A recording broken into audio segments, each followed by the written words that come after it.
Gracias, Paloma. Buenos días a todos y bienvenidos todos a este viaje apasionante con el que vamos a intentar aterrizar con garantías en ese planeta llamado metaverso. La etimología de la palabra no arroja lugar a dudas. Meta más allá, verso de universo. Es decir, se trata de la construcción de una realidad distinta a la nuestra, la construcción de un universo que no es material, pero que surte efectos sobre nuestra realidad. Con lo cual, no es fantasía, no es quimera, no es magia, es algo real, solo que es una realidad diferente a la nuestra. Y con todos vosotros vamos al origen del metaverso. Dentro presentación.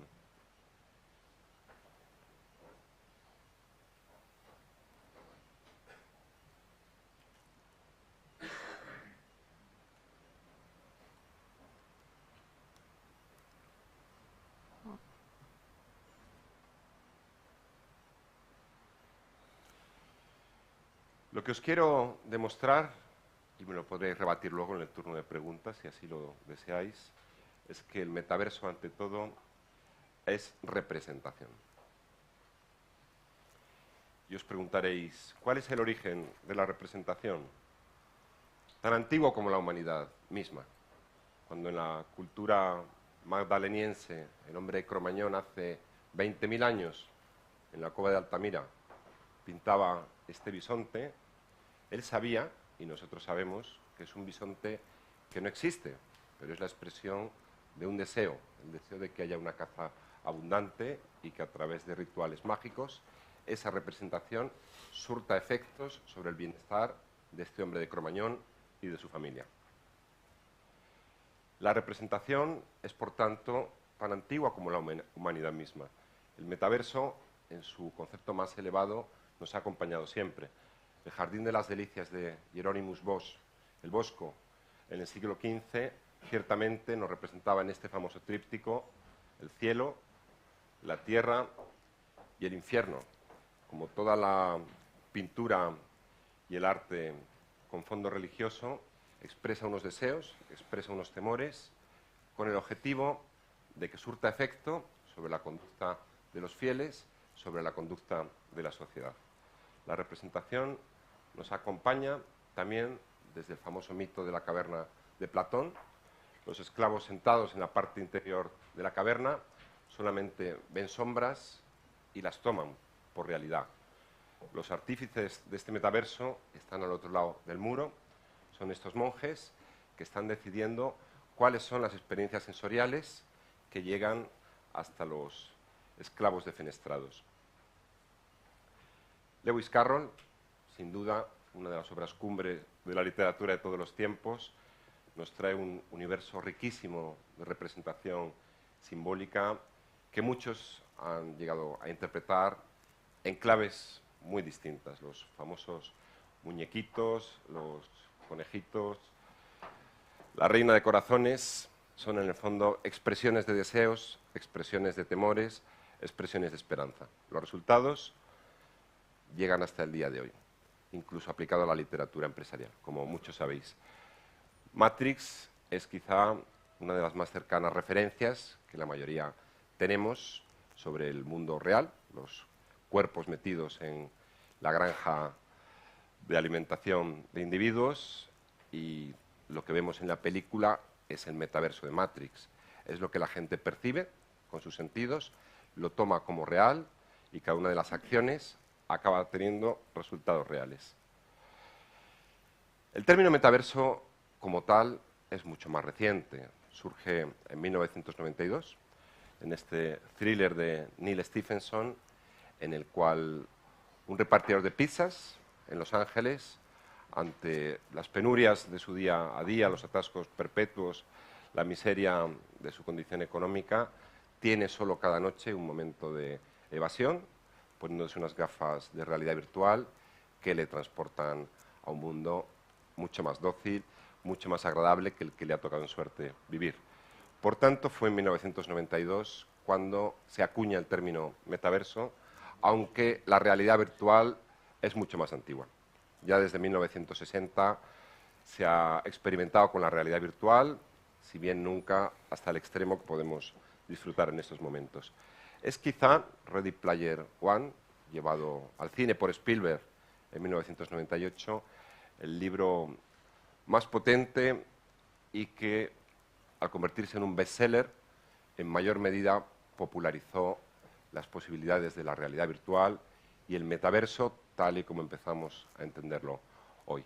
En esta novela, en un futuro distópico, en el 2044, su protagonista vive no en una caravana, sino en una torre de caravanas, en el nivel 13. La caravana que está en el nivel 13 es su vivienda, y los equilibrios que tiene que hacer para bajar desde ese decimotercer nivel hasta el suelo y poder dirigirse a la escuela atravesando un barrio sórdido lleno de crimen, le anima al protagonista a dejar de ir a las clases por su propio pie y hacerlo a través de su visor de realidad virtual. Una novela apasionante que no puedo dejar de recomendaros. También incluye un importante guiño a la cultura de los videojuegos. Como veremos más adelante, el metaverso, tal y como se entiende hoy, no existiría sin la tradición de los últimos 40 años de videojuegos. Pero el metaverso es mucho más, o mejor dicho, va a ser mucho más que representación. Va a tener un componente de identidad que va a cambiar a mejor nuestras vidas. Muchos conoceréis la posibilidad de la boda por poderes, con los notarios y jueces correspondientes. En la medida en que nuestros avatares comiencen a surtir realmente efectos jurídicos, vamos a presenciar, quizá vamos a asistir, incluso de novios, a bodas en el metaverso. Dos personas en dos ciudades distintas, en dos continentes distintos, van a poder casarse con plenos efectos jurídicos a través de su avatar en el metaverso. Por supuesto, seguiremos firmando contratos, más allá de la firma electrónica con la que estamos todos familiarizados. Podremos volver a empuñar nuestra estilográfica a través de nuestro avatar y en un gesto de rebeldía romántico casi, volver a firmar los acuerdos a través del puño de nuestro avatar. Por supuesto, el metaverso también es economía. Los tokens no fungibles, las criptomonedas, los activos digitales incluidos dentro del metaverso están sujetos a las leyes de la oferta y la demanda. Se pueden comprar, se pueden vender. Hay modelos de negocio, algunos más especulativos, otros más convencionales, que están funcionando ya en el metaverso, como veremos un poquito más adelante. Los NFTs, efectivamente, los activos digitales con un valor que no caduca, con un valor permanente, pueden alcanzar millones de euros de valor.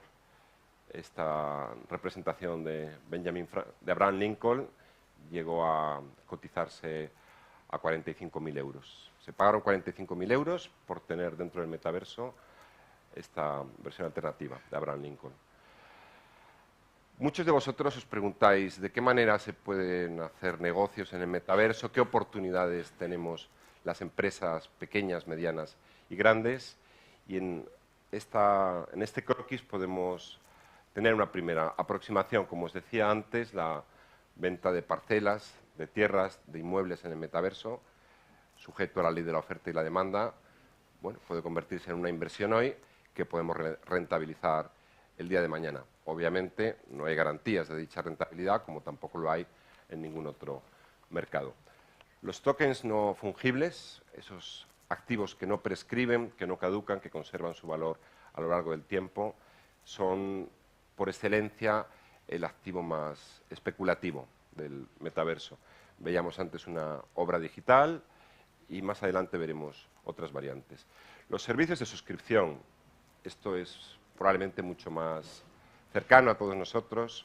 ¿Quién no está suscrito a Netflix, a Spotify, a una cultura de la suscripción que durante muchos años se cuestionó que fuese a funcionar en la economía digital y especialmente en la economía española, pero hoy es un hecho.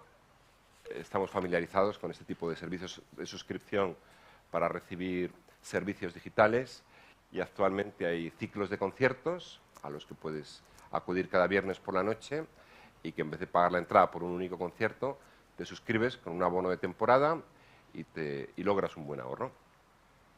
Los ingresos por publicidad, lo que son las cosas tras la crucifixión de los banners y la publicidad online, resulta que vamos a volver a la publicidad exterior, vamos a caminar por nuestros distintos metaversos rodeados de vallas publicitarias de nuestras marcas más familiares.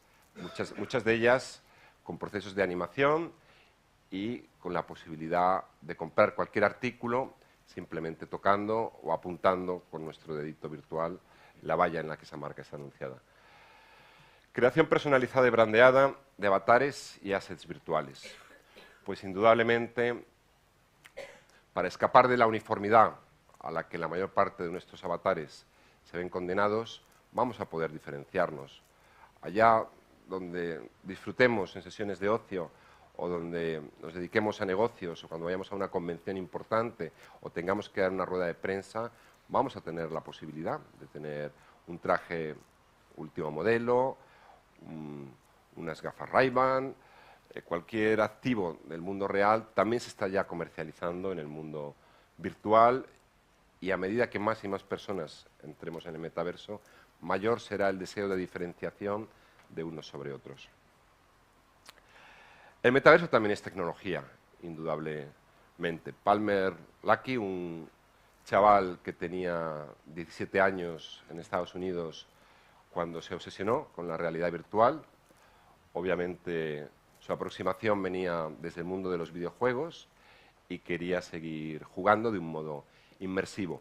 Los aparatos de realidad virtual que había cuando él tenía 17 años, en el año 2009, eran sumamente pesados, no te permitían una visión 360, sino que solamente los 90 grados frontales tenían activada esa realidad virtual y además la latencia, es decir, la velocidad con la que se descargaban los objetos digitales y se podía interactuar con ellos, era extrema. Era un metaverso, una realidad virtual a cámara lenta, la que él se encontró y descubrió que el diseño de la interfaz era crítico para poder ir un paso más allá. Él a sus 17 años realmente solamente quería disfrutar más de sus videojuegos, pero su legado nos acompaña hoy.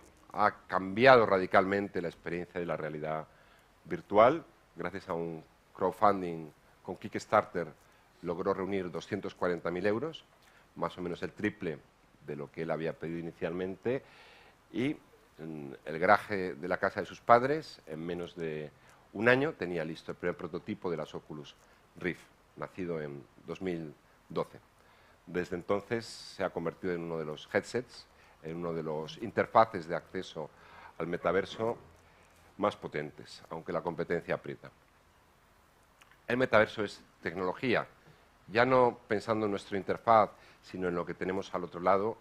La necesidad de computación gráfica multiplica por 1000 lo que había sido necesario en la web 2.0, en los videojuegos tradicionales. Ser capaz de renderizar todos estos gráficos en tiempo real requiere unidades de procesamiento muchísimo más rápidas, muchísimo más potentes y también implica un gran consumo de energía, no lo olvidemos. El metaverso no es realidad aumentada.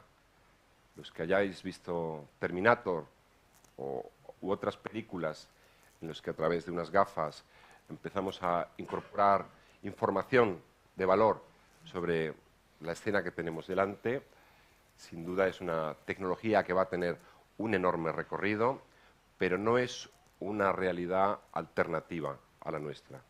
Es nuestra realidad enriquecida. Por eso a la realidad aumentada también se le llama realidad enriquecida.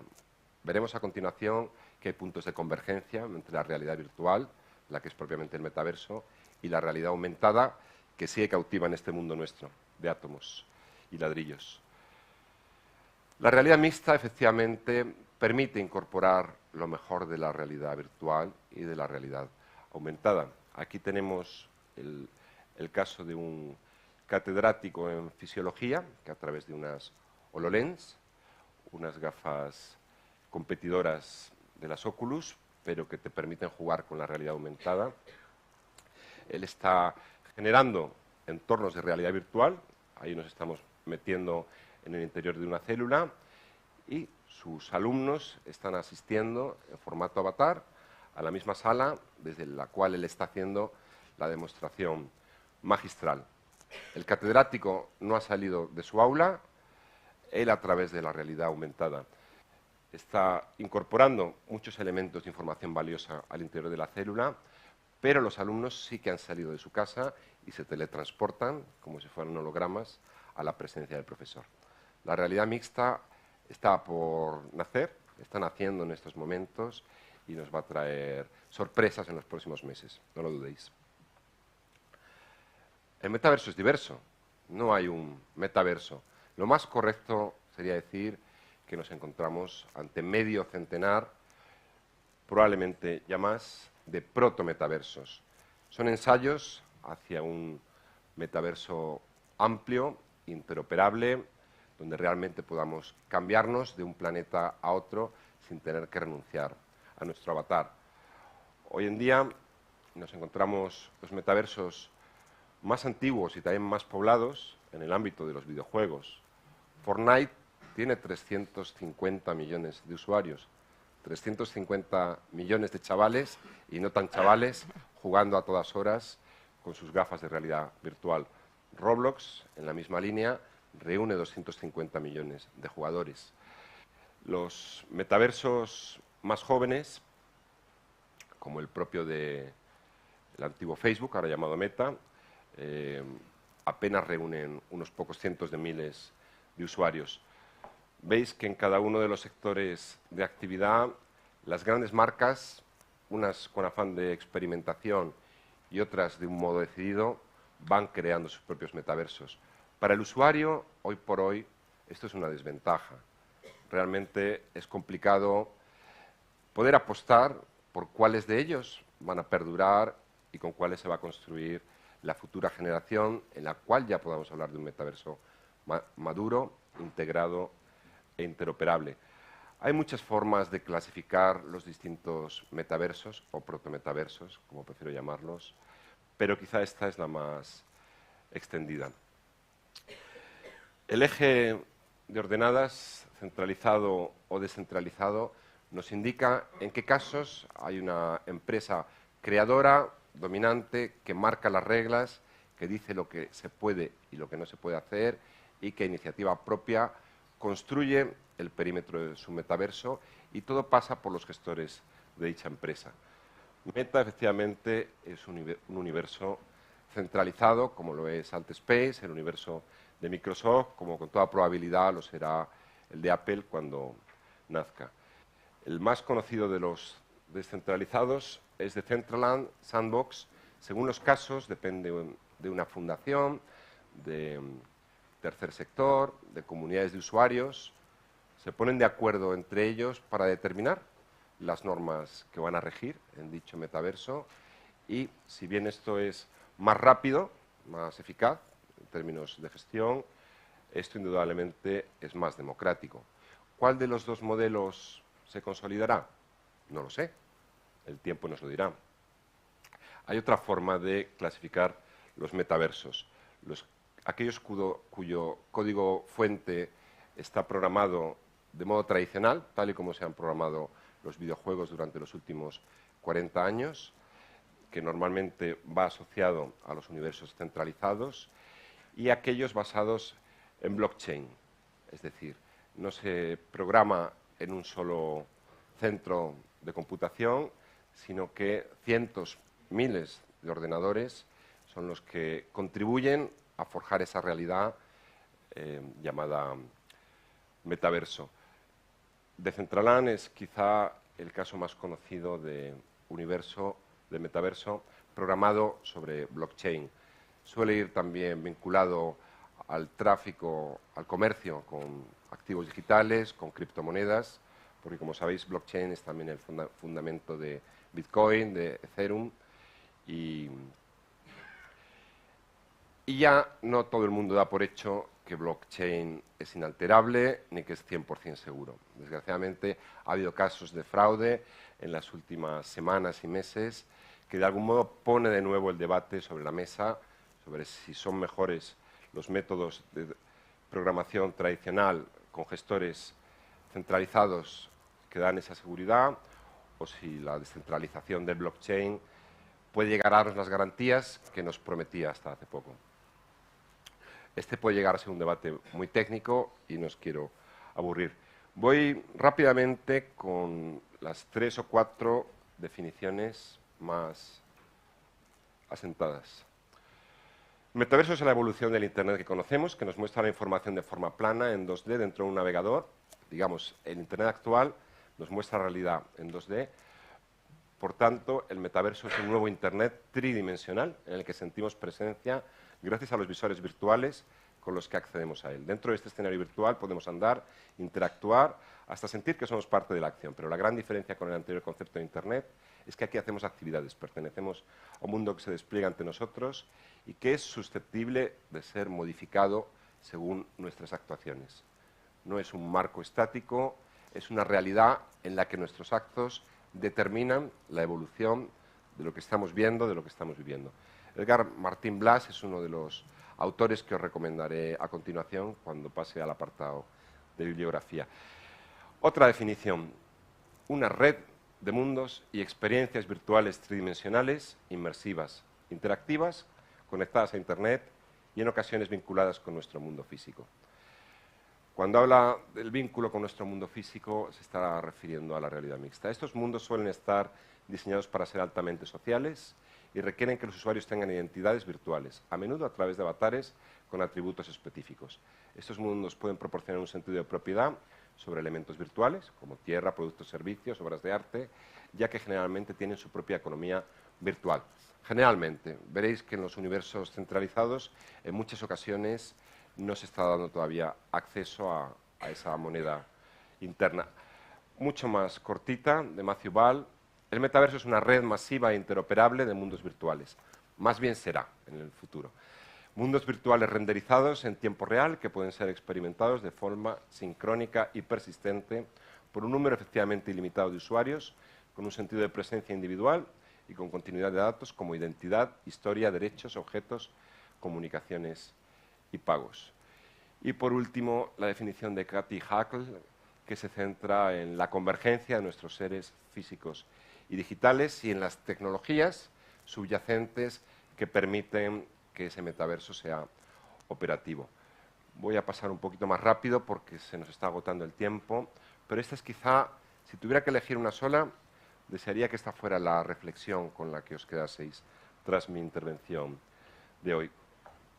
La Internet, tal y como la conocimos, la mayoría de nosotros, los años 90, comienzos de los 2000, era una Internet a la que se accedía desde ordenadores personales, desde equipos pesados, algunos fijos, otros portátiles, pero la interfaz única era la pantalla de un ordenador.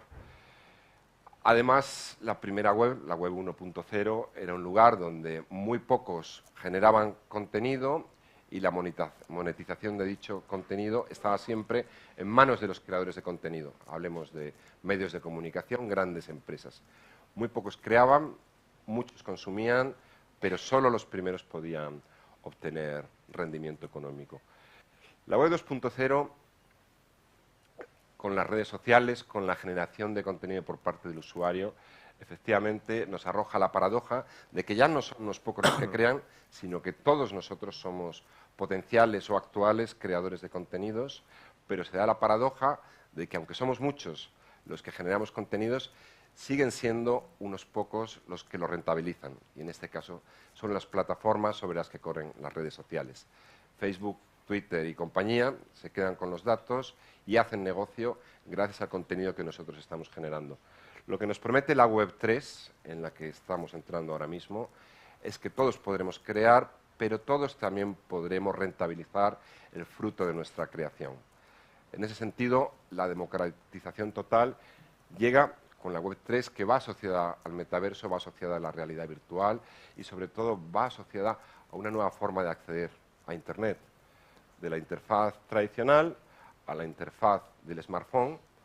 Cuando se hablaba de los primeros sistemas de acceso al móvil allá por el año 2000, 2001, 2002, vía WAP, ciertamente lo veíamos muy lejano y la experiencia era terrible.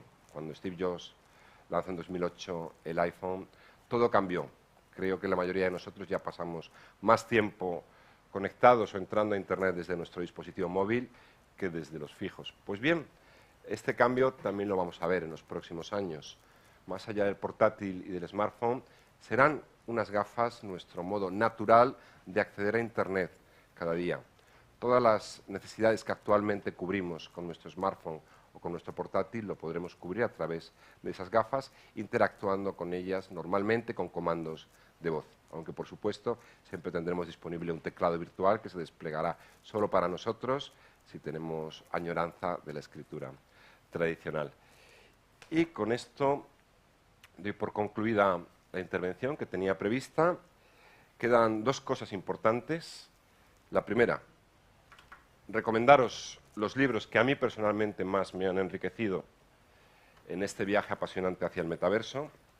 Desde una perspectiva filosófica, el profesor coreano Sang-Jung Kim nos hace un recorrido histórico, un poco en la línea de lo que yo os he contado, y resulta muy enriquecedor como ensayo, desde una perspectiva mucho más clásica, más práctica. Edgar Martín Blas, uno de los autores de las definiciones que os he mostrado antiguamente, se ha convertido en un auténtico pionero en la construcción de la realidad virtual en España, desde sus orígenes en Twenty. En 2013 creó su propia startup y ha sido recientemente vendida por más de 10 millones de euros. Es alguien que sabe que el metaverso genera oportunidades. Una perspectiva mucho más didáctica y divulgativa es la de Silvia Leal. De repente llegó el metaverso. Hace una aproximación mucho más empresarial, se centra en las oportunidades más bien para grandes empresas, pero nos arroja datos como que la Liga de Fútbol Española facturó más en actividades de videojuegos y metaverso en 2020 que por entradas a los partidos físicos de fútbol. Y si solamente os pudiera recomendar una, os animaría a que leáis esta maravillosa novela. Ready Player One nos enseña ese posible futuro distópico al que algunos creen que nos dirigimos, pero ante todo te hace entender lo que está por venir. Ready Player One es una lectura que os recomiendo vivamente.